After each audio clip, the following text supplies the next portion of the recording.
Now that you've developed some skill in creating these blocks or symbols, let's do some elevation views. So imagine we were taking a section through the parallel to the back wall there, through that part of the garden bed area. What we want are some symbols to show the elevation view of the plants. So you can just draw a line up for the sake of argument, pick draw, and now you might choose to use an arc tool. So we could go click, first point of the arc, second point of the arc, and the final point of the arc. So an arc now sits above there.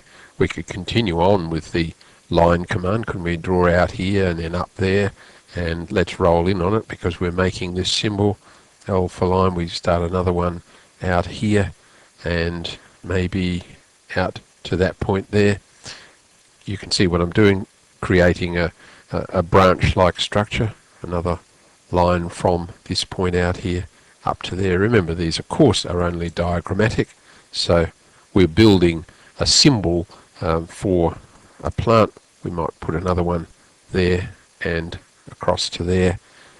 You'll notice I'm not worrying about precision here. I'm just trying to get some sort of symbol that might work for us. So we can wrap a box around there and create another block, and we'll call it ELEV01, elevation plant number 1. For a pick point, we might say, well, if we're going to use it again, we want it to come in anchored at the base there, and yes, we'll convert it to a block, and we'll OK it. Now we've got that symbol. Maybe it represents that plant with the little diamonds in there, so we could easily copy that from there, and there's another one of them here. But let's imagine that this is quite a bit smaller, same species but a little smaller, so we can simply scale it and do that sort of thing. So it's the same symbol representing the same plant, a bigger one here and a smaller one there because the canopy diameter is different. You can of course dress your symbols up in any way you want. We haven't mentioned colour yet, but we could clearly put some colour into our symbols, and we'll deal with that as we go along. But I'm trying here just to show you that your drawings can have these symbols. You can create your own, get your own flair to the particular drawing.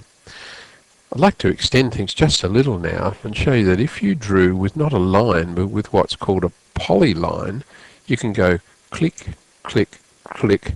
Imagine that we're traversing now the approximate boundaries. We'll have to come out here, won't we, and then in of what might become a flexible border for that plant. So you just, for that design, just click on it, right click and select properties, and go across here to fit type and pick something like quadratic spline. So now we've got a flexible garden bed area. If you don't like the way it's turned out, you can go and bring things in like that so that the shape of the flexible edge is quite malleable. You can change things on the fly.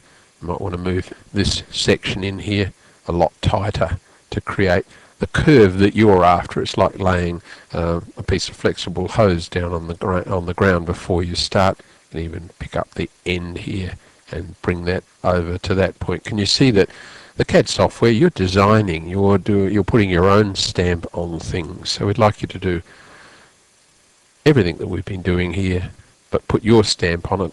Save the drawing as drawing number 2 and submit that drawing as part of your learning, and we'll comment on it for you.